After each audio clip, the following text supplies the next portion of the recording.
Before the flood, before the fall of empires, there was another world, a world where heaven and earth walked together, and something crossed the line between them.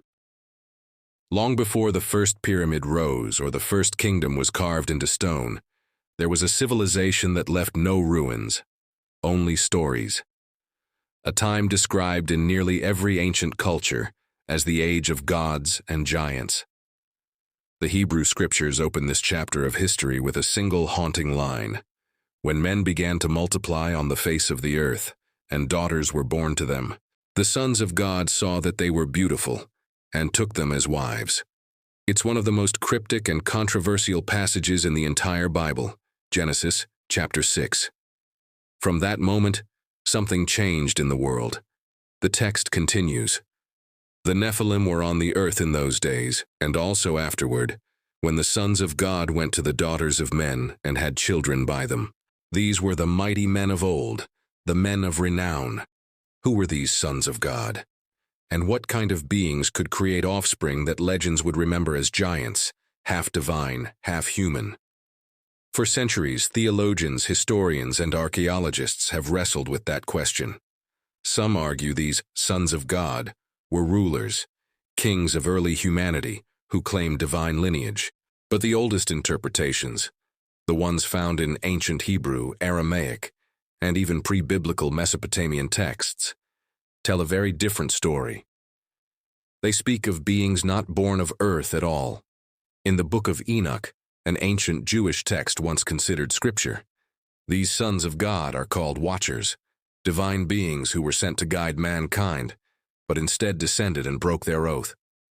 The text describes 200 of them, led by a being named Semjaza, who swore an eternal pact atop Mount Hermon, the mountain range that still marks the northern border of Israel and Lebanon today. Their purpose was noble at first, to watch, to teach. But what they did instead changed the destiny of humanity.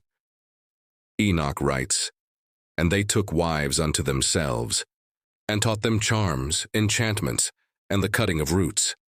They taught men to make swords, and women to adorn themselves with precious stones. Knowledge that was meant to elevate became corruption. Technology became violence. Beauty became vanity, and from their union came the Nephilim, giants who devoured all that the earth produced, creatures of immense power, but no restraint." Archaeologists have uncovered texts from Sumer, Akkad, and Babylon, all echoing the same story under different names. In the Sumerian tablets, they are called the Anunnaki, sky beings who descended and taught civilization to mankind. In Greek myth, the Titans rebelled against the gods and were cast into the earth.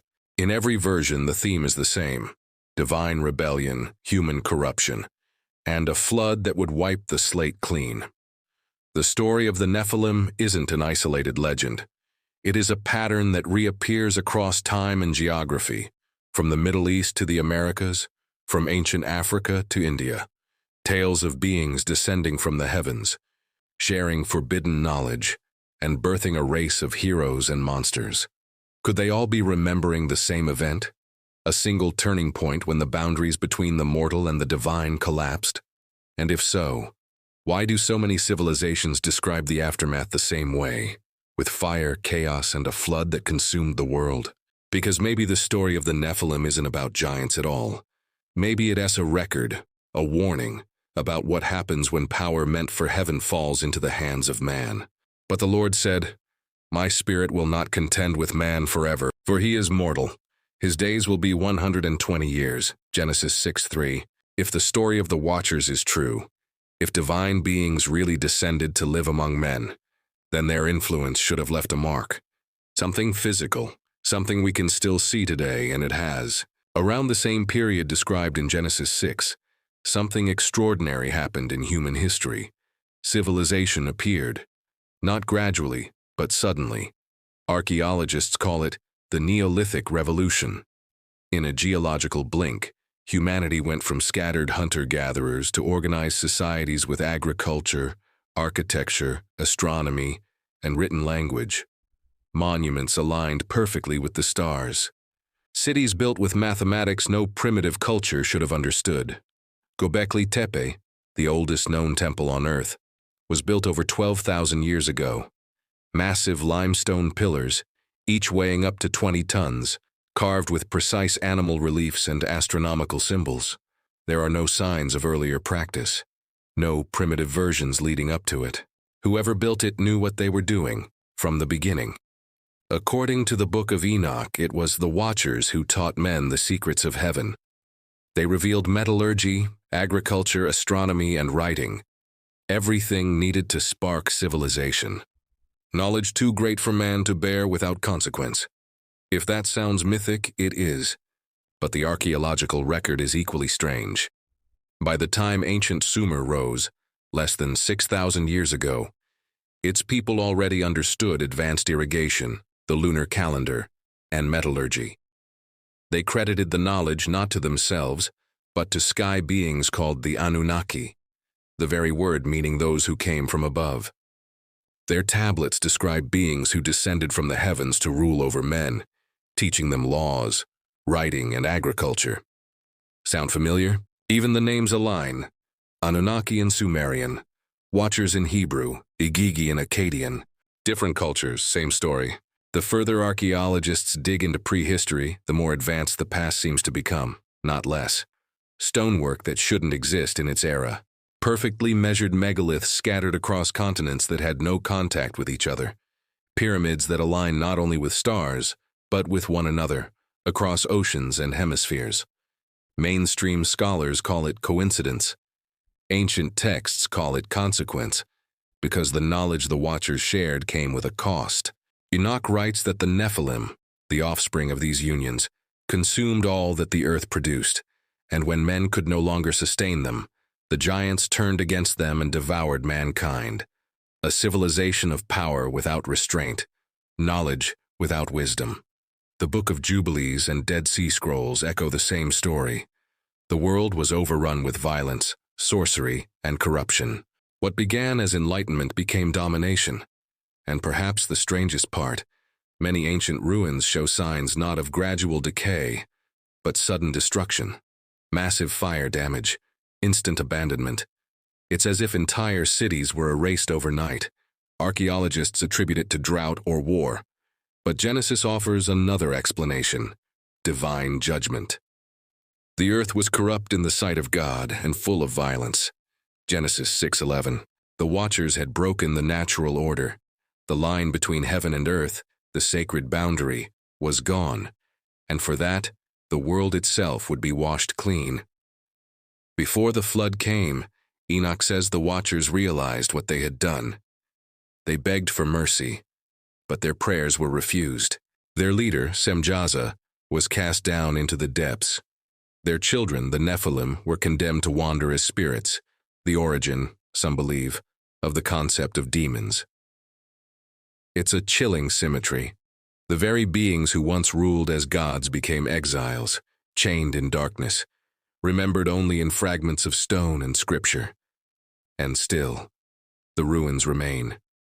Massive stones cut with surgical precision, legends of giants who raised them, stories that refuse to fade no matter how many centuries pass. Was it myth or memory? Maybe what the ancients called the Age of the Watchers wasn't fantasy, but a history we're not meant to remember. A time when man walked with gods and paid the price for it. Or, then the Lord saw that the wickedness of man was great on the earth. And the Lord said, I will blot out man whom I have created from the face of the ground. As the storm clouds gathered and the earth trembled beneath the weight of its own corruption, the ancient texts describe a final act of mercy and judgment. The flood wasn't just water, it was a reset. And all flesh had corrupted its way upon the earth. And behold, I will destroy them with the earth. For 40 days and 40 nights, the world that had once been ruled by giants disappeared beneath the waves. Cities, temples, and towers were swallowed. The monuments of the Nephilim wiped clean. In Enoch's record, the angels who defied heaven were bound beneath the mountains, cast into a place called Tartarus, until the day of judgment. Their hybrid offspring, the Nephilim, were destroyed. But their spirits, unfit for heaven or earth, became the restless shadows that wander the world to this day. And now the giants, who are produced from the spirits and flesh, shall be called evil spirits upon the earth. Book of Enoch, chapter 15. Across cultures, these restless souls appear under different names: demons, jinn, spirits of the dead. Every civilization has them. Every culture remembers the aftermath. Even after the flood receded, the echoes remained. Ancient Canaanite texts speak of Rephaim, giant kings who once ruled the land, descendants of the old ones. The Bible itself records that when Israel entered Canaan, they faced tribes described as giants, whose strength terrified even the spies of Moses. We saw the Nephilim there. The descendants of Anak come from the Nephilim. We seemed like grasshoppers in our own eyes. Numbers 13:33. Somehow, remnants of that ancient world had survived, either through bloodlines or something darker. Archaeologists have uncovered legends of giant rulers from nearly every continent: the Olmec heads of Mesoamerica, the giant tombs of Bashan in the Golan Heights, the basalt sarcophagi in Lebanon that no modern crane could lift. Even in the Americas, native traditions speak of enormous beings with red hair who devoured men and were destroyed by fire from heaven. Coincidence or continuity? Because every layer of the past seems to whisper the same pattern: a golden age, a corruption, a flood, and silence. It's as if history itself keeps repeating the warning. A cycle of ascent and fall that begins when knowledge outruns wisdom. And if that's true, maybe the story of the Nephilim isn't just about the past. Maybe it's a mirror held up to the present. Today, humanity stands once again on the edge of godlike power, rewriting DNA, merging with machines, tampering with the very building blocks of life. We tell ourselves we are enlightened, but the ancients told the same story once before, and they didn't survive it. The flood may have washed away the giants, but not the lesson. The boundary between heaven and earth still exists, fragile, sacred, necessary. Because when that boundary breaks, chaos always follows. Perhaps that's why these stories endure, written in scripture, carved in stone, remembered in every culture. Because deep down, we know what they were trying to tell us, that what once happened can happen again. The watchers fell, their children perished, and the world began anew. But somewhere beneath the mountains the chains still hold, and the silence of the deep still remembers the sound of wings that were never meant to touch the ground.